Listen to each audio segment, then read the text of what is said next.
All right, we have a 65-year-old couple wondering if their plan would work during the Great Depression. So I want to walk through an actual example.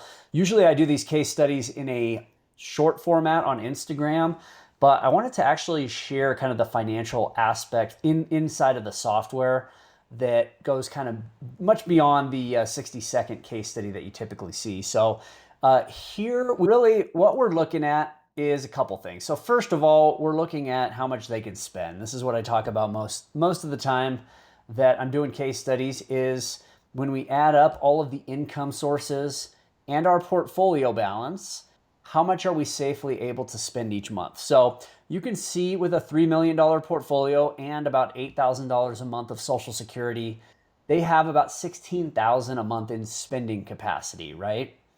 And what this means is that this will be adjusted for inflation over time. So it's $16,000 now. It's going to be more over time to keep up with inflation. So it is taking into account the inflationary aspect of retirement. So that's why this may sometimes seem a little bit smaller than what some people might think, but it's accounting for inflation. The other thing that you'll see here is that what this software does is it also calculates spending increases and spending decreases. So it uses a philosophy called guardrails or portfolio guardrails that basically say if our portfolio grows to a certain level, that means we can spend more. Because we have a larger portfolio, it is safer to spend more money on a monthly basis. It also says that if we are to decrease or if our portfolio is to not do very well, then we certainly can spend or should probably spend a little bit less. Now, the software is built a little bit more on the side of safety. So, actually, quite a bit more on the side of safety, which means you're much more likely to increase your income than to have to decrease it. So, you can see just a little bit of an increase in your portfolio means a pretty significant amount of additional income. And it takes a pretty large drop in your portfolio to force yourself to have to take less income from your portfolio. So that's one thing I want to note. But this couple, so they're 65 years old. They want to know what would have happened to this portfolio during the Great Depression. So we're going to find out. So we're going to run this through the Great Depression. And they're basically going to retire in 1929 and they're going to hit the worst part of the Great Depression. So we all know that, the Great Depression stock prices lost about 85% of their value from 1929 to 1931. So that would have been one of the worst times to retire because you're experiencing not only a market loss, but you're experiencing a large market loss right at the time you start to take income out of your portfolio. So those two things together can be very catastrophic to a retirement plan. So we also saw a lot of unemployment, or very high unemployment, I should say. But what I like to look at is let's just kind of look at the portfolio and what would have happened during this period of the Great Depression. So if we look at the starting point of retirement, they started with $3 million. And you can see just about, 6 months or so into retirement, their balance is actually up to 3.4 million. So they've seen an increase in the early part of retirement. But then this is where the real Great Depression occurs here. So we can see from 1929 down to 1932, middle of the year, we saw this $3 million portfolio drop to a total value of about 1.1 million.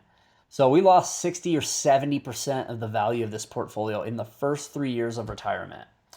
So that's pretty tough, not only to stomach emotionally, but it's tough to continue to pull income out of your portfolio if you've seen losses like that.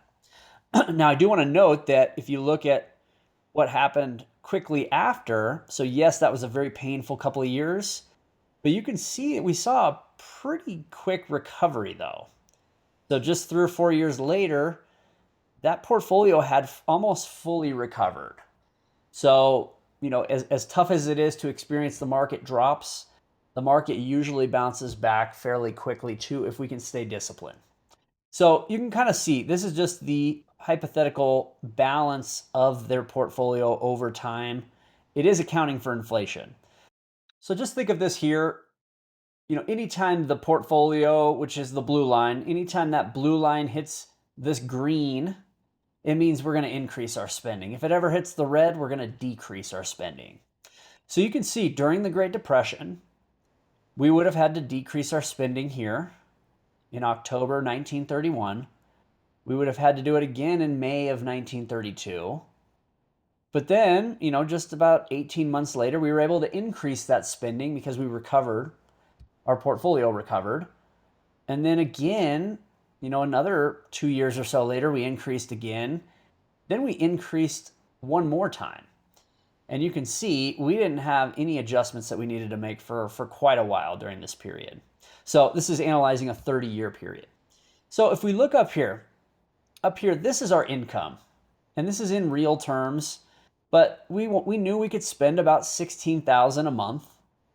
And you can see in those first few years of retirement, even during the Great Depression or leading into the Great Depression, we didn't really have to make any adjustments. We were able to comfortably spend that $15,000 or $16,000 a month. And a big part of that is that a large chunk of that income was coming from Social Security. And I do talk about that a lot. It's very important to your portfolio and to these guardrails that you have some additional sources of income that aren't necessarily tied to the market. So that can lead to, better results and not having to make as big of adjustments to your spending if you're relying mostly on the market for income.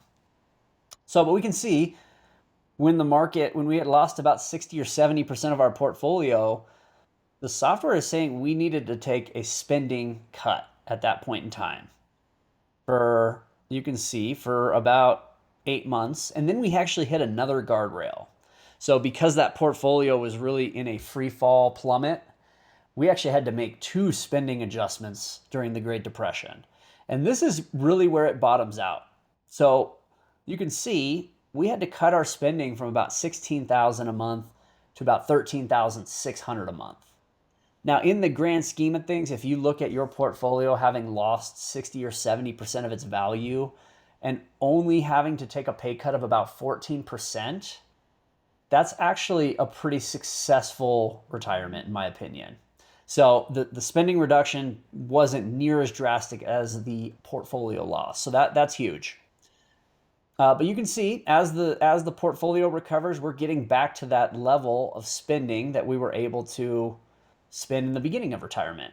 And actually, we go through a period of about 12 years where we can actually spend more than we were originally able to. So this is the hard part about retirement planning, is that when we experience a bad period of time in the market, a lot of times we want to change our investment strategy. But really, if we would have stayed and weathered the course and made a few slight spending adjustments, you can see there was a little bit of a tumultuous period where we had to take a little bit of a pay cut.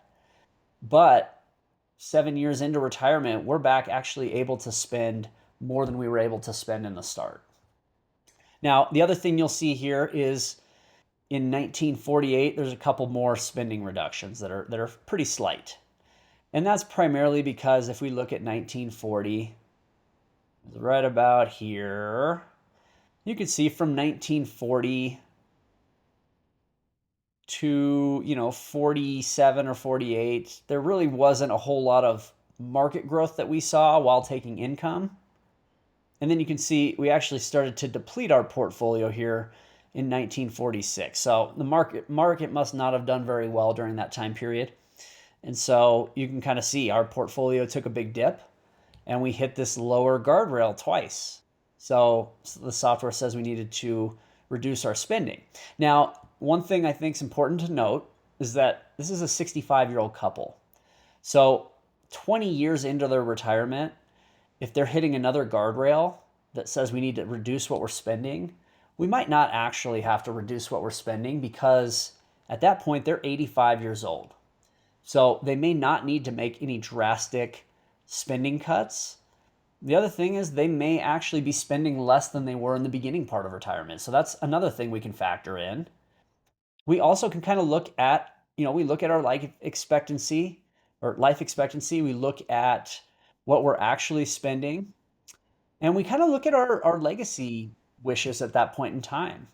And for this couple, They still had $1.2 million, 85 years old. Maybe they don't maybe they don't feel like taking a spending cut. Maybe they still want to continue spending at the level they were prior to that.